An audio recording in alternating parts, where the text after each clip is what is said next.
Assalamualaikum warahmatullahi wabarakatuh. Selamat malam semua.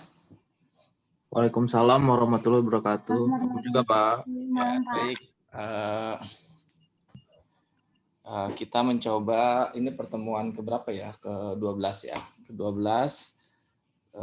Kemarin di pertemuan-pertemuan sebelumnya kita sudah memahami secara umum terkait dengan pemeriksaan kinerja dan pemeriksaan dengan tujuan tertentu. Kita juga di pertemuan-pertemuan awalnya sebelum itu sudah membahas tentang pemeriksaan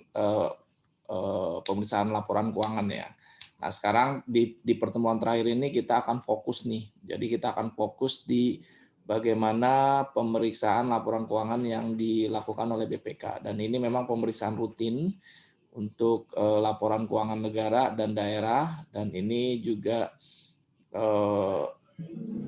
sama dengan pemeriksaan yang ada di swasta. Jadi kalian nanti secara umum mengetahui langkah-langkahnya seperti apa, kemudian hasilnya, dan juga nanti sampai adanya rekomendasi dan opini audit yang saat ini memang berkembang menjadi hal yang biasa gitu, luar biasa lah di masyarakat juga sekarang sudah tahu seperti apa sih sebenarnya opini audit dan juga perkembangan dari rekomendasi, terutama juga hasil audit yang ada berindikasi korupsi. Baik, kita mulai saja ya. Jadi pada pertemuan ini nanti saya akan membahas, ini lewat nih. Bagaimana, ini biasa saya sampaikan kemarin ya. Saya sampaikan materi ini di para KAP ini. Jadi kantor akuntan publik yang belum saya ganti ya, belum saya sesuaikan. Para kantor akuntan publik, auditor-auditornya yang memeriksa untuk dan atas nama BPK, ini di training dulu. Nah, kemarin kebetulan saya mengajar. Ini mereka karena biasa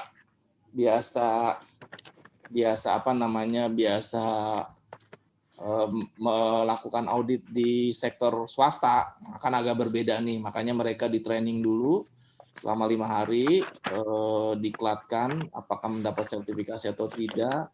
Mereka salah satunya adalah bagaimana mereka bisa mengetahui pemeriksaan keuangan negara. Nah, ini kita coba pengertian pemeriksaan keuangan ya. Ini sama nih pengertiannya dengan yang telah kalian dapatkan di pemeriksaan laporan keuangan yang ada di sektor swasta di audit 1-2. Jadi sama lah ya. Bagaimana kalian melakukan pemeriksaan yang tujuannya ya salah satunya adalah memberikan keyakinan yang memadai, reasonable assurance. Apakah laporan keuangan yang disajikan itu disajikan secara wajar dalam hal semua yang material ya, sesuai dengan prinsip akuntansi yang berlaku umum di Indonesia. Gitu ya. Nah, ini kenapa disebut wajar ya, bukan benar. Ada yang mau menyampaikan nggak? Kan bisa aja laporan itu disajikan secara benar, akurat, tetapi kita bilangnya wajar. Dan di sini juga dikatakan bahwa keyakinan yang memadai, reasonable assurance, bukan kebenaran yang hakiki, misalkan seperti itu. Ada yang mau menjawab nggak? Boleh Pak, Dia. Boleh, Dia Sito ya. Ya, ini Pak. Dasar nih, sebentar Dia, saya catat dulu. Ini tunggu, AKP Selasa. Iya Dia. Opini yang diberikan secara wajar karena proses audit dilakukan menggunakan dengan metode sampel. Jadi tidak semua dokumen yang dilihat secara keseluruhan. Jadi kalau misalkan ada pun kesalahan, itu bisa aja terjadi karena kan proses pemeriksaannya menggunakan sampel dan berdasarkan dengan batas material dari perusahaan tersebut. Iya, oke, betul Dia, sangat betul nih, luar biasa ya, well done. Betul apa yang dikatakan Dia, bahwa kita nggak bisa mengatakan bahwa secara benar gitu, tapi wajar karena ya itu tadi kita punya sampel, karena kerjaan audit itu kan nggak seluruh transaksi kita periksa, tetapi yang sampel saja. Ya namanya sampel juga ada hal-hal yang ada risiko sampling. Bisa jadi yang kita tidak sampel itu ternyata ada salah saji material gitu. Tetapi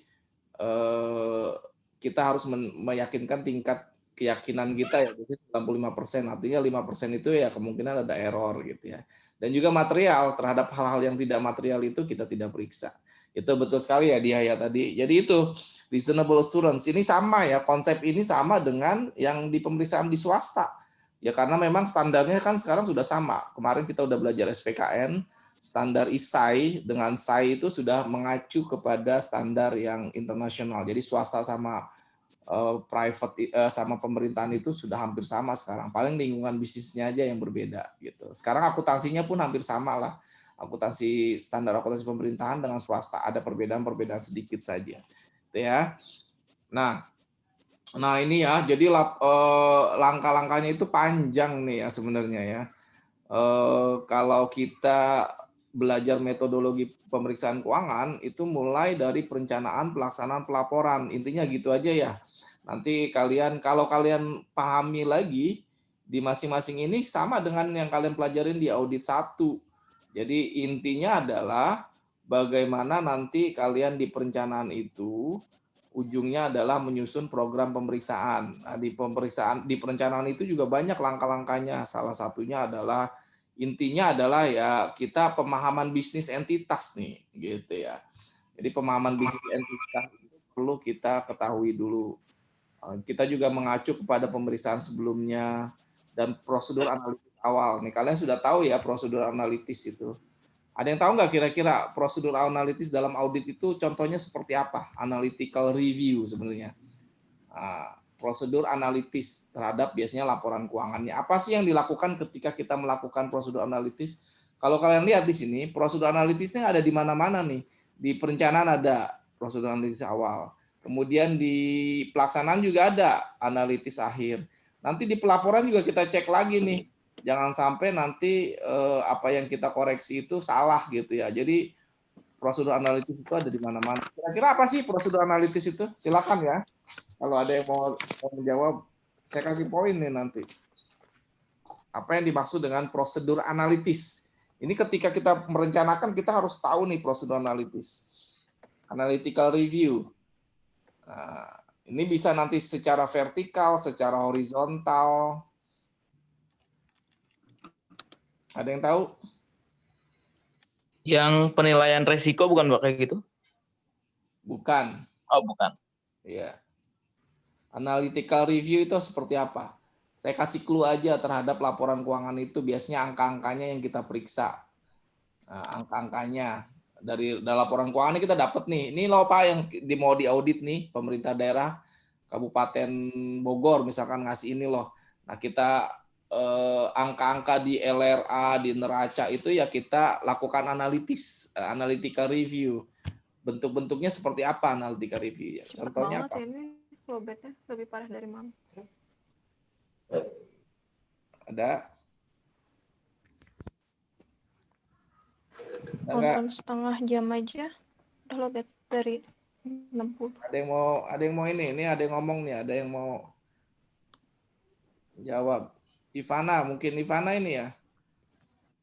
Suaranya nih. Ayo.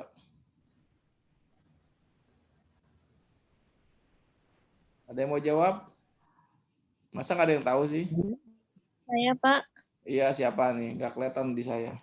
Anissa. Nur Anissa Pak. Nur, sebentar. Nur Anissa, iya silakan Nur Anissa. Prosedur analitis ya Pak ya? Ya.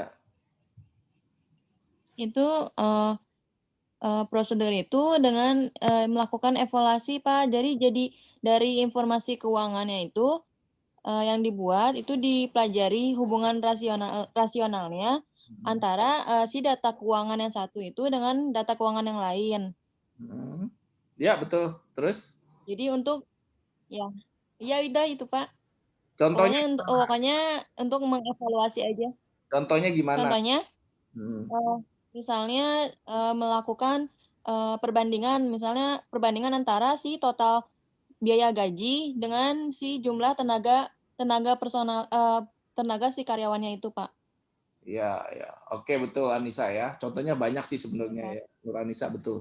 Ya, itu salah satunya. Nah, jadi prosedur analitis itu sebenarnya kita melihat angka-angka di laporan keuangannya itu kita coba kombinasikan. Jadi bisa jadi contohnya ya, analisa secara vertikal ada horizontal juga. Bahkan rasio-rasionya juga kita tentukan di situ.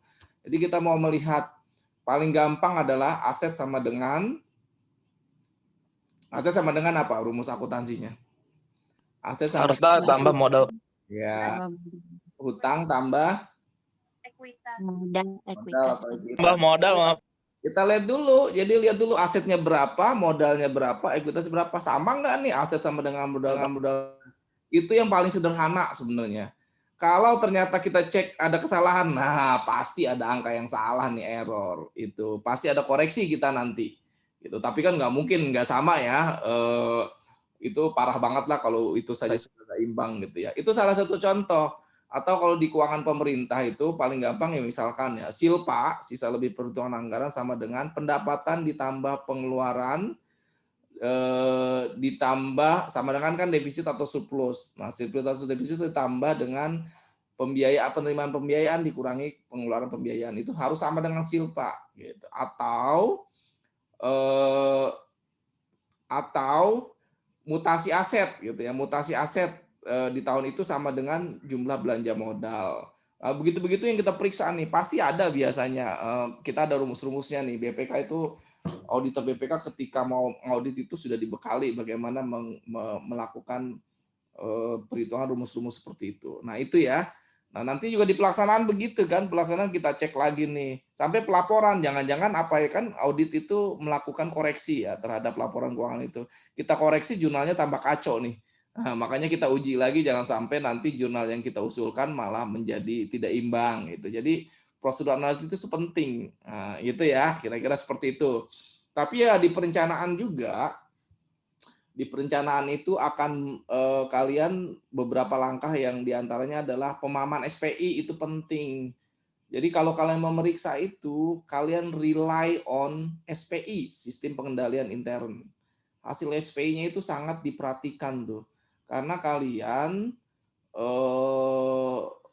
terbantu gitu. Jadi apa ya, kalau SPI-nya bagus, kuat, kalian meriksanya hanya sedikit. Nah, kalau kalian belajar dulu audit sama saya mungkin ya, itu kan ada resiko pengendalian. Resiko pengendalian itu payung gitu ya. Ada payungnya. Kalau payungnya bagus, kemungkinan salah sajinya tuh sedikit. Air hujan rintik itu ya, salah sajinya sedikit. Nah, jadi semakin bagus itu ya sudah, kalau air hujannya sedikit itu berarti kan kita bisa hanya sedikit ya melakukan, karena kita percaya tuh payung itu bagus. Kita tes, wah bagus nih.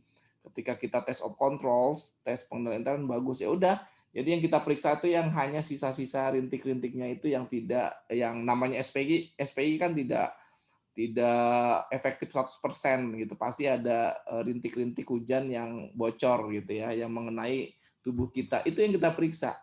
Makanya SPI itu sangat kita andalkan. Tapi kalau SPI-nya hancur banget, ya sudah, kita nggak usah periksa SPI-nya, langsung pemeriksaan substantifnya yang banyak gitu. Itu ya.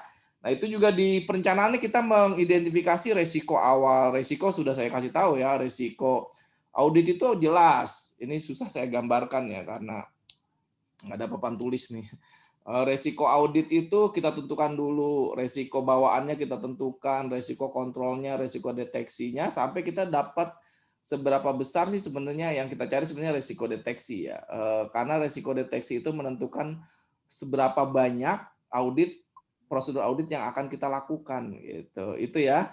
Kemudian juga di perencanaan kita lakukan materialitas nih, penentuan materialitas. Kalian di audit 1 2 itu sudah tahu materialitas seperti apa, harus ditentukan di awal dulu. Jadi yang tidak material ya kita kecualikan aja, kita nggak usah periksa. Kalau kita periksa pun ada temuannya ya tidak material ini gitu ya.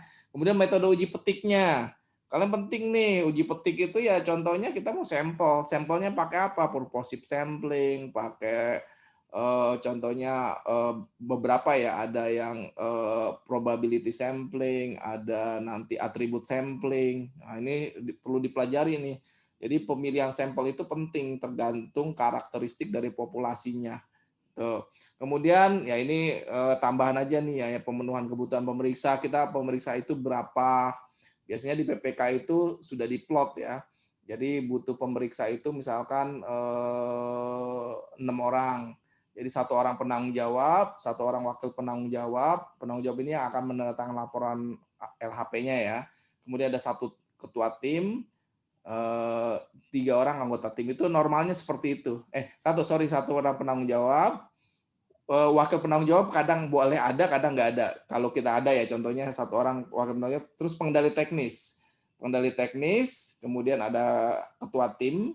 Kalau auditnya banyak, luas yang kita periksa itu ada kasubtim. Nah, di bawah kasubtim itu atau langsung ketua tim yang nggak ada kasubtimnya, itu baru auditor-auditor anggota timnya. Jadi kalau kalian baru memeriksa BPK itu ya jadi anggota tim nih. Nanti anggota tim itu biasanya 2, 3, 4 lah.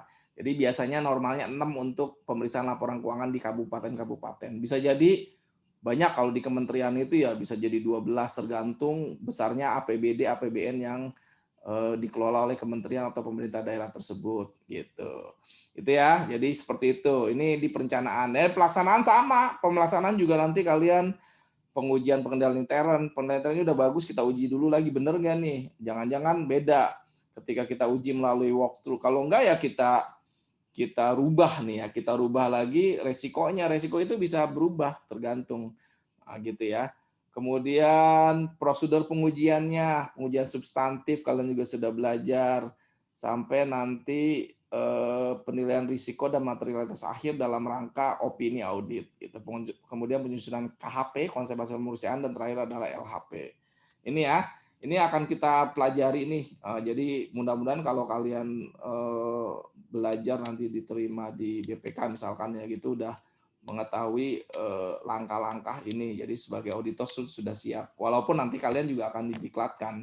Kalau jurusan akuntansi didiklatkannya itu untuk menjadi auditor sekitar 3 bulan ya. Tapi kalau non akuntansi ada juga non akuntansi, manajemen misalkan, hukum gitu kan BPK menerima lulusan hukum dan manajemen juga itu bisa sampai nanti 4 bulan karena ada matrikulasi akuntansi, belajar dari awal lagi gitu. Kalau kalian nggak sudah dianggap menguasai akuntansi. Oke, kita lanjut. Sekarang kita mencoba ini ya tahapan-tahapannya ya. Banyak yang saya skip aja lah karena nggak relevan. Ini saya buat meriksa saya ngajar waktu itu yang KAP ya, auditor KAP, kantor akuntan publik yang memeriksa untuk dan atas nama BPK. Kita coba, nah ini 3 pertemuan terakhir ya kita akan membahas ini nanti. Kita langsung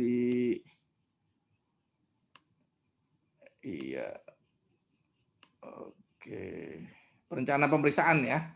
Oh ini saya inikan dahulu lah. Jadi kalau siklusnya ya. Siklusnya itu kalau kalian memeriksa pemeriksa daerah atau kementerian ya, itu nanti tahun anggaran berjalan 28 Februari, misalkan meriksa tahun 2020 nih, kan udah mau Desember ya, ini membuat laporan keuangan yang terdiri dari LA, LO gitu segala macam itu ya, itu paling lambat 28 Februari tahun depan itu sudah jadi. Nah, sudah jadi nih, sudah disusun biasanya kalau pemerintah daerah itu ada SKPD. Organisasi Perangkat Daerah OPD sekarang namanya, ini yang menyusun semua dulu, nanti Maret itu dikompilasi oleh BUD-nya. Kalian udah tahu ya, Bendahara Umum Daerah atau di bagian keuangannya. Dikompilasi, jadi 30 Maret itu harus sudah jadi. Nah, jadi rekonsiliasinya segala macam itu di tingkat pemerintah daerah atau kementerian itu sudah harus jadi. Nah, nanti baru diserahkan ke BPK 30 Maret biasanya ya. BPK dikasih waktu mengaudit 2 bulan, Mei sampai Juni. Nah, 2 bulan itu selesai 2 bulan, baru nanti laporan hasil auditnya itu opini maupun LHP, kepatuhan dan SPI itu diserahkan ke DPR atau DPRD 30 Juni. Gitu. Jadi 30 Juni itu baru selesai nanti laporan pertanggungjawabannya di tahun anggaran yang sebelumnya. Nah, jadi tahun anggaran 2020 ini nanti baru disahkan auditnya Juni 2022. 2021 ya, padahal 2020 ini. Makanya banyak yang bilang kan audit itu delay. Ini penelitian kalian kan banyak ya, delay audit itu ya. Itu karena akhirnya audit itu udah obsolete, sudah nggak up to date. Padahal audit itu pengen dipakai buat pengambilan keputusan kan. Laporan yang sudah diaudit itu kita mau melihat berinvestasi nih. Harusnya kan 31 Desember itu sudah selesai gitu ya. Tapi kan memang ada proses. Makanya banyak yang dibilang audit itu terlalu lama gitu. Laporannya akhirnya nggak begitu dipakai. Padahal tahun anggaran Juni itu udah setengah tahun ya. Setengah tahun kita nggak tahu tuh laporan tahun sebelumnya apakah wajar, tidak wajar. Padahal kalau di swasta kita ingin secepatnya mengetahui karena mungkin di situ di bulan-bulan itu kritikal ketika kita ingin mau investasi gitu ya. Makanya dibilang kadang laporan audit itu sudah kadaluarsa gitu ya. Tapi memang prosesnya seperti itu, nggak cepat ya. Berarti padahal udah 6 bulan ke depan lagi sudah mau ganti tahun anggaran baru gitu. Itu ya. Seperti itulah, itu permasalahan klasik di audit ya, selalu ditanyakan. Nah, sekarang kita di perencanaan ya. Di perencanaan pemeriksaan kita coba fokus satu-satu ya. Pemahaman tujuan pemeriksaan dan harapan penugasan. Ini ketika kalian nanti diberikan, ini loh tujuan pemeriksaannya, itu harus ada nih dari badan ini menunjukkan bahwa saya ingin pemeriksaannya berlangsung seperti ini, pakai metodologinya begini, harapan badan itu seperti apa. Badan itu 9 orang anggota BPK itu ya. Nah, kita belajar audit keuangan pemerintah ya karena satu-satunya yang mengaudit itu BPK, tidak ada lembaga lain. Nah, makanya standar SPKN yang mengeluarkan BPK, prosedur semua BPK gitu ya. Nah, kemudian pemahaman ya, setelah diketahui baru entitas proses bisnis. Jadi proses bisnisnya nih kita pelajari nih. Kita pelajari seperti apa sih sebenarnya yang kita audit. Bahkan kita mengupdate nih, kan ada pemeriksaan sebelumnya, ini pemeriksaan rutin kan, siapa bupatinya, siapa kepala dinasnya, siapa ini, wah itu kita pelajari tuh, ada namanya dosir ya. Jadi dosir itu setiap, misalkan saya di perwakilan BPK Jawa Barat, nah, saya pegawai-pegawai itu dikasih dosir itu masing-masing in charge. Kalau di Jawa Barat mungkin ada 30-an kabupaten ya, 20-an, nah, saya lupa berapa, 30-an misalkan.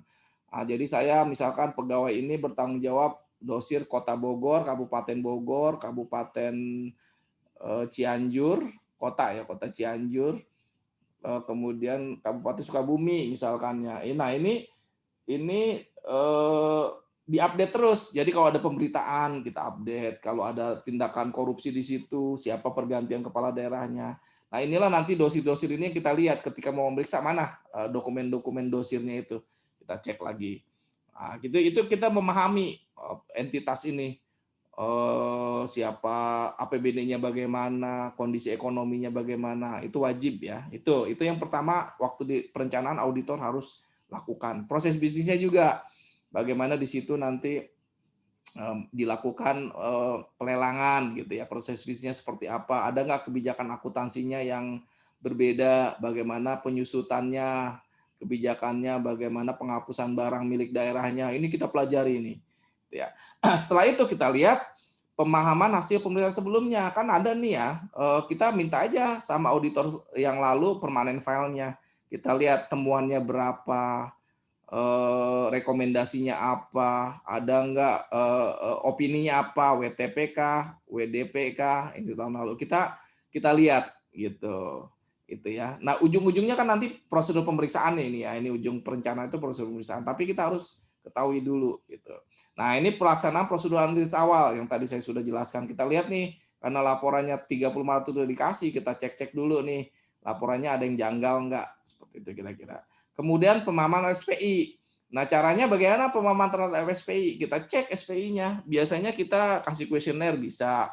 Kita lihat dokumen-dokumen bisa, SPI-nya kuat nggak sih ini? Kita pahami dulu. Apakah bekerja SPI-nya, misalkan SPI terhadap kas kecil gitu ya, kas-kas lah ya, kas-kas yang ada di dinas-dinas, apakah ditaruh di berangkas, apakah ada otorisasi gitu ya. SPI terhadap kas itu termasuk apakah rekeningnya itu rekening resmi, Gitu. Dikelola resmi itu yang kita lihat SPI-SPI-nya. Kemudian SPI belanja modal misalkan ya, SPI dari pengadaan barang, kita lihat apakah ada sistem pelelangannya, apakah ada, banyak lah. Ini SPI ini aturan sudah banyak, kita cek dulu. Gitu. Ini yang harus kita pahami karena kita akan mengandalkan SPI ini. Itu yang tadi saya bilang, kalau SPI-nya bagus, ya sudah, periksanya jangan terlalu detail lah, kira-kira itu. Ini baru resikonya nih ya. Resiko awal, ada resiko yang saya udah bilang. Resiko audit biasanya di BPK itu untuk LKPD atau LKPP itu 5%. Jadi 95% kita yakin opini kita tuh betul. Gitu. Tapi ada yang namanya audit itu kan tadi dia bilang gitu, ada sampel, ada ini, nggak semua ini, berarti nggak bisa 100%. Resikonya kita hilangkan 0 tuh nggak bisa. Kalau mau dihilangkan 0, kita seluruh periksa transaksinya, tapi itu kan 1 tahun. Wah, kita memeriksa transaksi kas aja bisa ribuan itu ya, belum yang lain-lain, nggak mungkin, kecuali kita setiap hari ngauditnya, itu kan tapi nggak efektif ya, mana transaksinya dikasih ke BPK setiap hari, tapi kan nggak mungkin seperti itu gitu. Jadi kita keyakinannya biasanya 95%. Semakin yakin, semakin banyak bukti yang harus kita ambil. Nah, kalau keyakinannya cuma 90%, ya buktinya lebih kecil dari keyakinan 90%. Kalau di bawah 90% kayaknya nggak ada lah ya 10%. Kalau 70% itu bukan audit namanya, review. Gitu ya. Ini resiko-resikonya. Baru materialitas kita tentukan. Materialitas ya kayak tadi saya jelaskan ya, ada apakah nanti akan menentukan opini juga. Kalau ada penyimpangan di bawah materialitas, tetap bisa mendapatkan WTP, itu wajar tanpa pengecualian. Uji petik tadi saya jelaskan. Baru kebutuhan pemeriksaannya berapa nih? Tadi yang saya jelaskan ada ketua tim dan sebagainya. Karena ini terkait dengan anggaran yang kita punya gitu ya.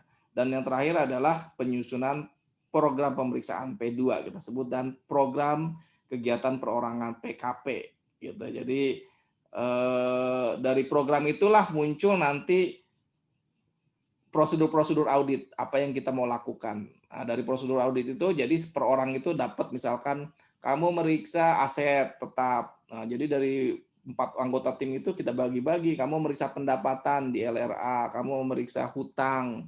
Nah, itu yang langkah-langkah perorangan inilah yang kita sebut dengan PKP, program kegiatan perorangan gitu. Ini ya, jadi kira-kira perencanaan ini yang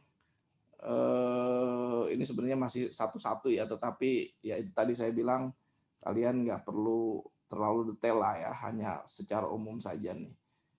Nanti ini saya kasih slide-nya aja. Ini ini ya tadi sebenarnya ada ya di sini. Oke. Kira-kira seperti itu. Nah, ini tadi ya prosedur analitis ya. Nah, kita mau melihat rumus-rumusnya. Ada vertikal, ada horizontal. Kira-kira nanti sama nggak dengan rumus-rumus ini? Kalau nggak ya berarti salah tuh pasti. Karena akuntansi kan debit kredit pasti imbang ya. Gitu. Ini pemahaman SPI ya. Ini sudah tadi ya. Ini resiko pengendalian, dan ini kita pakai metodenya ya, matrik pengendalian risiko, batas materialitas, ini ya, materialitas juga sudah, nanti saya berikan saja. Ini saya sudah ajarkan sebenarnya di uji petik. Nah, uji petiknya nanti mau pakai apa namanya, atribut atau variabel, atau nanti pakai purposif, atau pakai ini, banyak ya di sini ya metode-metodenya. Ini uji petik. Ini kalian diajarin nanti. Kebutuhan pemeriksaan, dan terakhir penyusunan P2 dan PKP ya, program kegiatan perorangan. Kira-kira itu. Jadi di pertemuan ini contoh P2, ini contoh PKP. Jadi P2 itu program pemeriksaan, outputnya seperti ini, apa yang mau diperiksa, dasar hukumnya apa. PKP ini ya prosedur-prosedur, ini prosedur pemeriksaannya ya. Nomor 1 misalkan lakukan case of name. Ini siapa namanya, ini hasilnya apa, referensinya apa. Kemudian yang kedua, lakukan observasi, inspeksi terhadap pekerjaan proyek ini gitu ya. Lakukan observasi terhadap, lakukan cek fisik terhadap gitu. Lakukan rekonsiliasi bank ya gitu. Ini setiap orang. Jadi setiap orang itu punya tanggung jawab di masing-masing akun biasanya.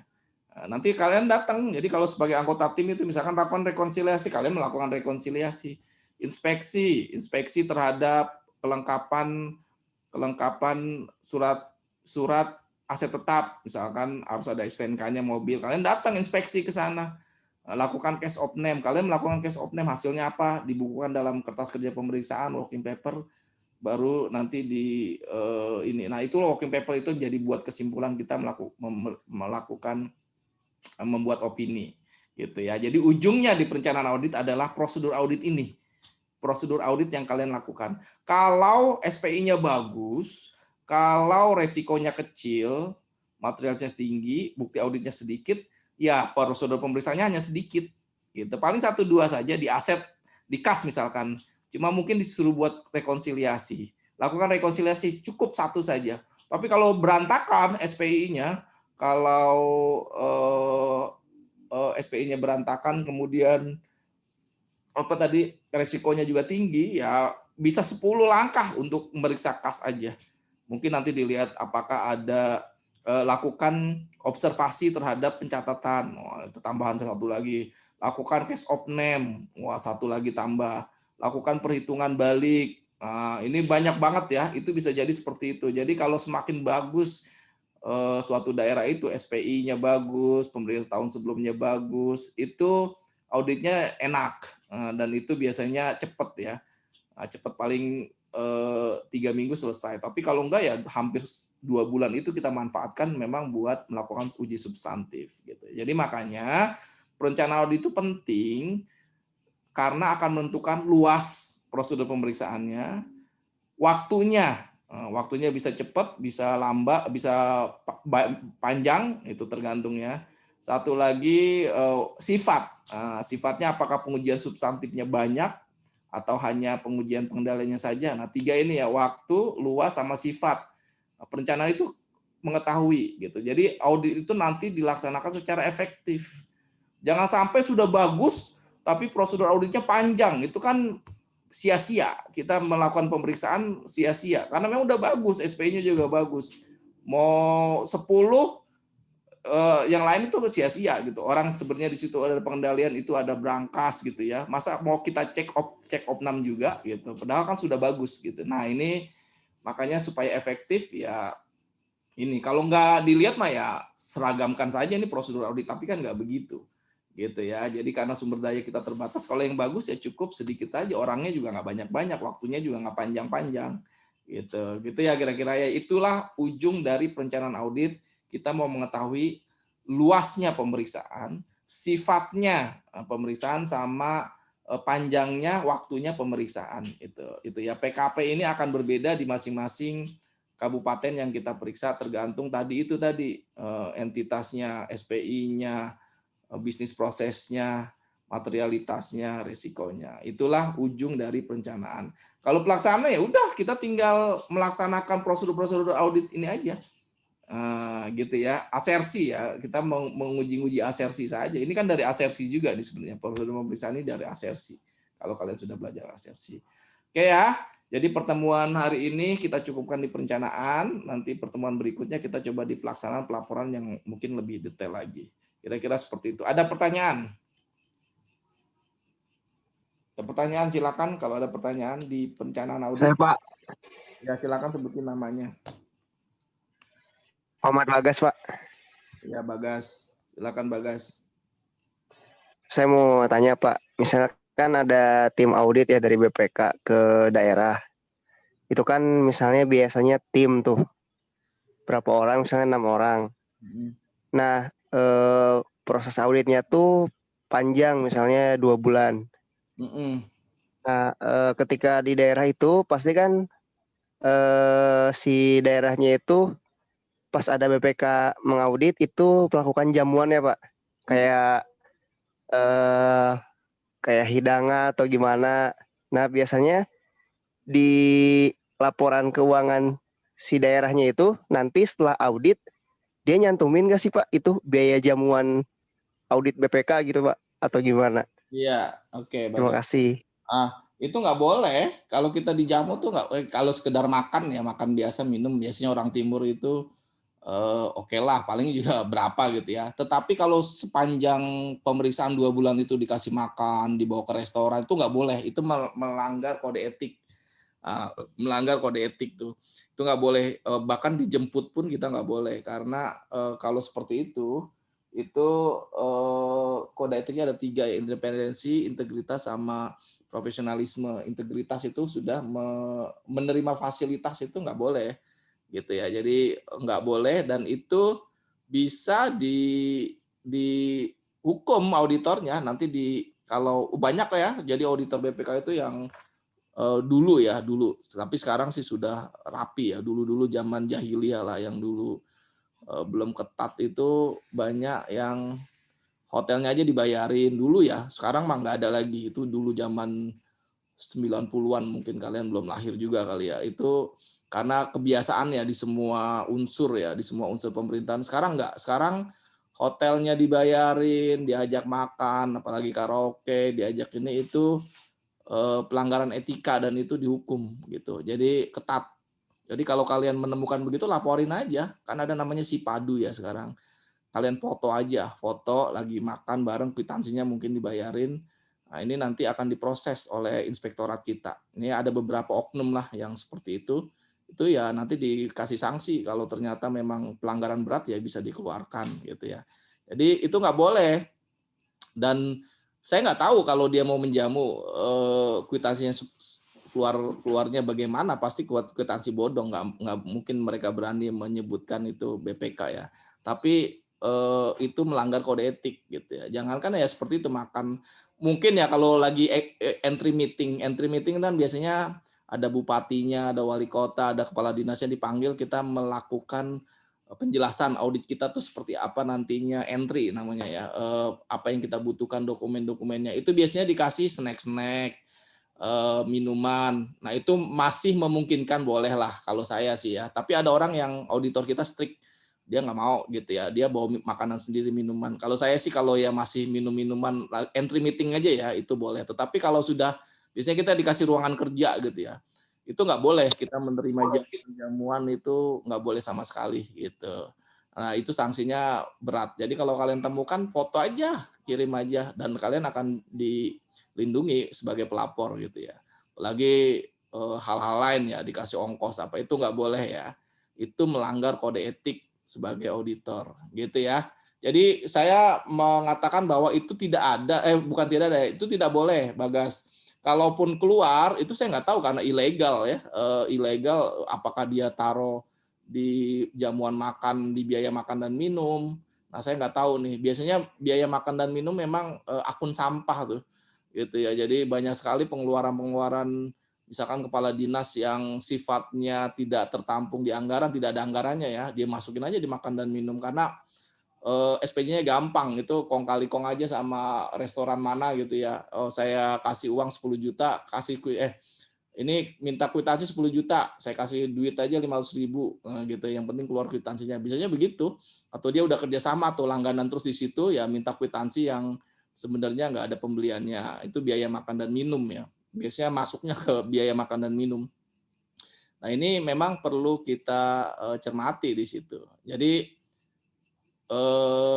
nggak boleh seperti itu ya, Bagas ya. Jadi tidak tahu saya juga mungkin kalau ada oknum begitu, saya masuknya kemana juga nggak tahu. Dia nggak berani lah audit BPK gitu ya. Nanti akan ketahuan pemeriksa setelah itu kan, jamuan-jamuan itu. Gitu ya, Bagas ya. Ada lagi? Saya, Pak. Ya, Terima kasih, Pak. Ya, siapa? Suaranya Nisa, Pak. Nisa lagi ya, silakan. Ya, Pak.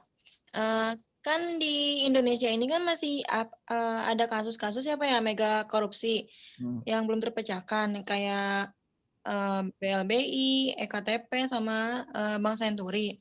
Nah, itu tuh kenapa sih, Pak, BPK sama si KPK ini tuh nggak bisa mengusut kasus ini sampai tuntas? Itu tuh kenapa, Pak? Ya, oke. Saya lebih ke BPK-nya ya, karena ini pemeriksaan keuangan negara gitu ya. Yaitu yang saya udah katakan, BPK kan hanya mengaudit saja. Dia tugasnya memotret lah. Jadi ada proses pemeriksaan, dipotret, ini loh hasilnya, kita serahkan. Kalau kalian lihat kasus Senturi, Jiwasraya, itu kan BPK menyebutkan itu ada kerugian negara di situ. Bahkan yang diangkat oleh KPK itu memang dari laporannya BPK gitu, Senturi maupun Jiwasraya itu BPK sudah sejak lama menemukan kejanggalan, temuan-temuan terkait dengan Jiwasraya kemarin itu udah 2 tahun belakangan lah ya. Tapi memang baru terekspos ketika ada gagal bayar itu ya kemarin ya, ada masalah likuiditas baru kelihatan tuh semua bobroknya gitu ya. Itu baru ditindaklanjuti itu. Gitu. Tapi ya itu saya bilang BPK itu hanya memotret saja, nanti kita serahkan ke APH, aparat penegak hukum, ini loh ada kerugian negara di sini, ini loh ada tindakan seperti ini di temuan kita kasih KPK, kita kasih kejaksaan, kita kasih kepolisian untuk ditindaklanjuti. Cukup sampai di situ kalau BPK. Entah nggak ditindaklanjuti oleh KPK, ya kita nggak punya wewenang. Beda dengan itu tadi saya bilang BPK-nya Kolombia. Kalau BPK-nya Kolombia itu lengkap itu. Dia bisa menyidik juga, BPK-nya bisa mengadili juga. Nah, itu ya. Jadi memang kewenangannya hanya sampai di situ. Gitu ya. Nah, saya nggak tahu nih Jiwasraya proses terakhir gimana, tapi memang kompleks di situ ya, kompleks permasalahannya. Tetapi kan kalian lihat sendiri, Jiwasraya itu aman kok, bukan aman ya, jalan dan semua dihukum seumur hidup tuh. Jiwasraya itu memang dari awalnya dari pemeriksaan BPK, ya memang nggak kelihatan aja ya. Ya, yang terekspos itu ya mungkin dari KPK, karena KPK yang menindaklanjuti, kejaksaan juga seperti itu. Senturi juga begitu. Senturi kerugian negara, kita menyebut ada kerugian negara sekian besar gitu ya. Karena ada bailout-nya dulu yang tidak sesuai dengan standar. Di kasus Senturi, BLBI itu sebut ya, tetapi memang tindak lanjutnya saya nggak tahu nih. Nanti di kejaksaan tergantung nanti di kejaksaan apakah prosesnya berjalan lancar atau tidak gitu. Nah, gitu ya. Jadi tadi saya menyoroti hanya dari BPK saja. Kalau BPK ya pasti memotret saja. Gitu ya, Anissa ya. Oh, ya, iya Pak. Makasih ya Pak. Oke. Cukup? Cukup ya, kayaknya cukup ya. Oke. Saya foto dulu nih absennya, nanti saya sampel untuk saya masukkan di absen.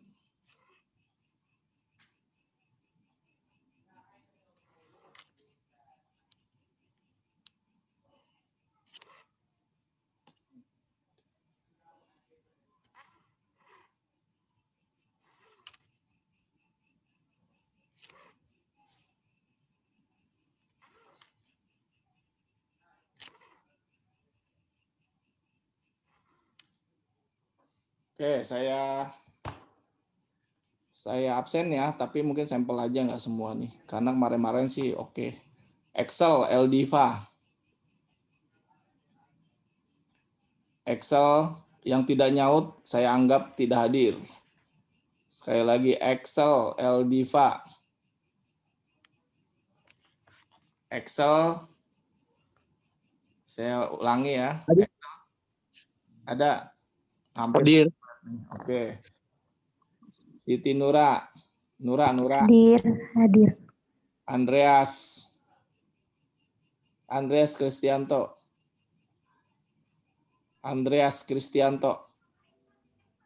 Hadir, Pak. Vina Indah. Hadir, Pak. Fitra Ramdhani. Hadir Pak. Gugun Gumelar. Hadir, Pak. Adelia Aisyah. Titi Ulandari. Hadir, Pak. Rifki Kurniawan. Hadir, Pak. Wida Ardiani. Hadir Pak. Wida mana? Wida Ardiani? Ya. Hadir Pak. Suaranya feedback. Irfan Aji. Aman Pak. Putri Fatmawati. Hadir Pak. Medaria. Hadir, Pak. Ivana Christine, Hadir, Pak. Zelani, Hadir, Pak. Nunu, Hadir, Pak. Sauli, Hadir, Pak. Bagus Andri, Bagus Andri. Hadir, Pak. Ya, terakhir Yunensi, ada? Hadir, Pak. Ya, alhamdulillah. Saya sampel bagus semua nih. Jadi minggu depan kalau begitu saya sampel juga. Tapi kalau ada 1 2 aja saya populasikan nanti. Oke ya semua ya, terima kasih. Terima kasih atas kehadirannya. Selamat malam. Assalamualaikum warahmatullahi wabarakatuh. Waalaikumsalam warahmatullahi wabarakatuh.